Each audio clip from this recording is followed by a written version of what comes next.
The perfect liberal. Eric Swalwell is every broken promise the left ever made. Wrapped in a congressional salary he barely showed up to earn. An X article by Mike BSKI at BSKMike22802, the 11th of April, 2026. Let me start with a tweet. In the 11th of April, 2026, somewhere in a server farm, a 2018 tweet is sitting there, aging like warm milk at a summer picnic. Support survivors. Believe survivors. We are with you. That tweet belongs to Congressman Eric Swalwell, Democrat, California's 14th District, former member of the House Intelligence Committee, former frontrunner for governor of California, and current subject of a Manhattan District Attorney investigation into sexual assault allegations. I am going to let that sentence breathe for a moment, because I am a science teacher, and in science, we call this a hypothesis that has been tested and found catastrophically wrong in every possible direction. He made a video, and then he opened his mouth. After CNN broke the story, Swalwell issued a statement. Then, apparently deciding that was insufficient, he recorded a video response. I want to be precise about what he said, because the words matter. He said, "These allegations of sexual assault are flat false. They are absolutely false. They did not happen. They have never happened." Fine, standard denial, expected. But then, and this is where I need you to pay very close attention, he said this: "I do not suggest to you in any way that I'm perfect or that I'm a saint. I've certainly made mistakes in judgment in my past, but those mistakes are between me and my wife. And to her, I apologize deeply for putting her in this position." Read that again. Slowly. He denied the specific allegations. Then, in the very next breath, he acknowledged mistakes in judgment that are between him and his wife, and apologized to her for putting her in this position. What position exactly, Congressman? The position of hearing allegations of assault from 4 women, or a different position? Because those two sentences are doing an enormous amount of work in opposite directions, and a science teacher notices that kind of thing. If the allegations are flat false and never happened, then what exactly are you apologizing to your wife for? What mistakes? What judgment? This is not an accusation. This is a grammar lesson. His own words created a gap wide enough to drive a Chinese intelligence asset through. 4 women, 1 CNN camera, and a man who tweeted, "Believe survivors." CNN's Pamela Brown and her investigative team spoke with 4 women. 4. Not 1 disgruntled ex-staffer. Not a politically motivated anonymous source. 4 people with various kinds of allegations who all believed they were alone in what happened to them until they saw other women speaking out and realized they were not. One of them sat in shadow, on camera, identity concealed, because she was afraid of professional retaliation. She was 21 years old when she says the first incident happened. She was a staffer in his office. Heavy drinking. Hotel room. Woke up naked. No memory. As a medic, that sounds more than just alcohol. What do you think? Looking at his post, I would love to hear your opinions below. The second incident came 5 years later, in 2024, after she had left his office. She thought enough time had passed. She thought she was established enough, secure enough, removed enough from that night. She agreed to meet him for a drink. She went to the bathroom. Then, nothing. Then flashes of him on top of her pushing him off, of saying no, of him not stopping. She called her mom. I am going to stop editorializing for a moment and let that land. She woke up naked, alone, in his hotel room, so disoriented she did not even recognize where she was. And she called her mother. That is not a political detail. That is a human one. And it cuts through every press release and legal threat and flat false denial in ways that words on a teleprompter cannot reach.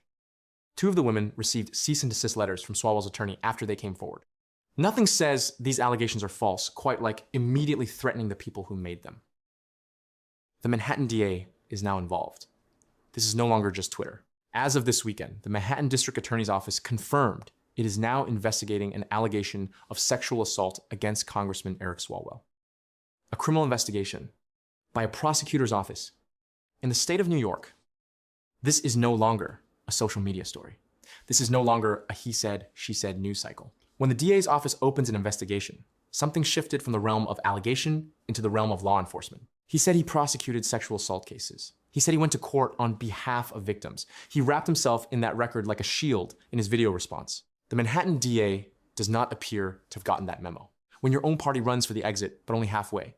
Here's what makes this story something more than just one man's spectacular implosion. Here is where it becomes a defining moment for the party that built a decade of political identity on the phrase, "Believe women." Hakeem Jeffries, the House Minority Leader, issued a statement calling for a swift investigation and asking Swalwell to immediately end his campaign for California governor. End his campaign. Not his seat, not his congressional office, not the job he is currently being paid to do while not showing up. Representative Anna Paulina Luna noticed this immediately and called it out directly. She is filing a motion to expel Swalwell from the House of Representatives. Not sideline him from a governor's race, remove him from Congress. Because he is still drawing a taxpayer paycheck while these allegations are under investigation. That is the correct response. The leadership's response was not Quinn's Law number 22. Liberals love democracy unless it doesn't go their way. They believed women in 2018 when it was politically convenient. In 2026, when the accused is their own frontrunner, they want him to pause the campaign while keeping the seat. Different math, same party. I want to be clear. I think everyone accused of serious misconduct deserves due process. I believe that. I taught it. The point is not that Swalwell is guilty. The courts will determine that. The point is that the left built an entire political apparatus around the principle of believing accusers immediately and without reservation. And the moment one of their own faced those same accusers, that apparatus developed a very convenient malfunction. And while all of this was happening, he wasn't even showing up. I want to make sure we do not let the attendance record get buried under the more dramatic headlines, because it is foundational to understanding who this man is. From the 19th of September 2025 through the 25th of March 2026, Swalwell missed 119 out of 182 roll call votes. Hat is 65% of his votes. Gone. His constituents paid for a congressman. They got a campaign trail. His career missed vote rate is 8.7%. The median House member misses 2.1%. He performs at 4 times the average absentee rate. And this is the person who wants to manage the 4th largest economy on the planet. Here's my favorite part. In 2025, he missed more roll call votes than Representative Raul Grijalva of Arizona. Grijalva's excuse is airtight. He died in March. Just let that sit. He missed more votes than someone who was dead. Swalwell's excuse was Jimmy Kimmel. He missed 2 House votes on the same day he sat on that couch and announced his gubernatorial run. Quinn's Law number 1, in the flesh. Liberalism always generates the exact opposite of its stated intent. The champion of the working people did not show up to work. We need to talk about the Chinese spy, because no one finished that conversation.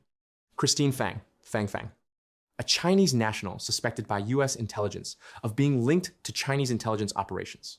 She bundled donations for Swalwell's 2014 campaign. She helped place an intern in his congressional office. The FBI briefed him in 2015. He says he cooperated fully. The House Ethics Committee investigated and closed the probe in 2023 with no action.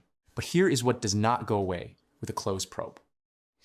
Swalwell spent years after that story broke screaming on every cable news program that would have him about foreign interference, about the existential threat of hostile foreign powers cultivating American politicians, about how anyone with those kinds of connections should not be trusted with sensitive information. He screamed this from the House Intelligence Committee, the committee that later removed him. Quinn's Law number 2 is not subtle here. If you want to know what liberals are up to, pay attention to what they accuse conservatives of doing. The projection is so precise, you could use it as a surveying instrument. 72% to 4% to 3 weeks. That is not a campaign. That is a controlled demolition. On the 20th of March, 2026, prediction markets had Eric Swalwell at a 72% chance of becoming the next governor of California. He was the frontrunner, the anointed one. Today, he sits at 4%. Tom Steyer, yes, the billionaire he would have spent months calling a tool of the oligarchy, is now leading at 59%. Nancy Pelosi withdrew her endorsement. Adam Schiff withdrew his endorsement. His campaign co-chair left. Staffers left. The people who knew him best, who had worked alongside him in those halls, saw the CNN report and quietly, efficiently, without drama, headed for the exits. There's a lesson in that. When the people closest to a man abandon him at the first credible report, that is not a political calculation. That is people who know things that the rest of us do not yet know. I am not saying they confirmed anything. I am saying the silence of people who could have defended him and chose not to is its own kind of data. This is bigger than Swalwell, and that is the whole point. The left will say this is just one bad actor, one rotten apple, one exception to an otherwise principled movement. And I would ask, is he though? The pattern of powerful men on the left who spent years weaponizing the language of feminism as political cover and then deployed that same cover when their own conduct came under scrutiny is not an aberration. It is a feature of a system that rewards the performance of virtue over its actual practice. The Democrats built a movement around Believe Women as a cudgel. It worked magnificently against Republicans. It is significantly less comfortable now that it is pointed the other direction. Congressman Albert Herlong read 45 Communist Goals for America into the congressional record on the 10th of January, 1963. Goal number 40, discredit the family as an institution. Goal number 26, present degeneracy and promiscuity as normal, natural, healthy. I am not accusing Swalwell of consulting a 63-year-old document. I am saying that when you spend decades systematically dismantling the institutions of accountability, consequence, transparency, equal application of standards, you create an environment where powerful people believe those institutions do not apply to them. Because under the current left-wing power structure, they often do not, until CNN shows up. We will end where we started. Support survivors. Believe survivors. We are with you. Eric Swalwell, 2018. 4 women came forward. One sat in shadow on camera to protect her career. One called her mother from a hotel room she did not recognize. The Manhattan District Attorney opened an investigation. His response was a video. His party's response was to ask him to step back from the governor's race. But keep the seat, keep the paycheck, keep the title.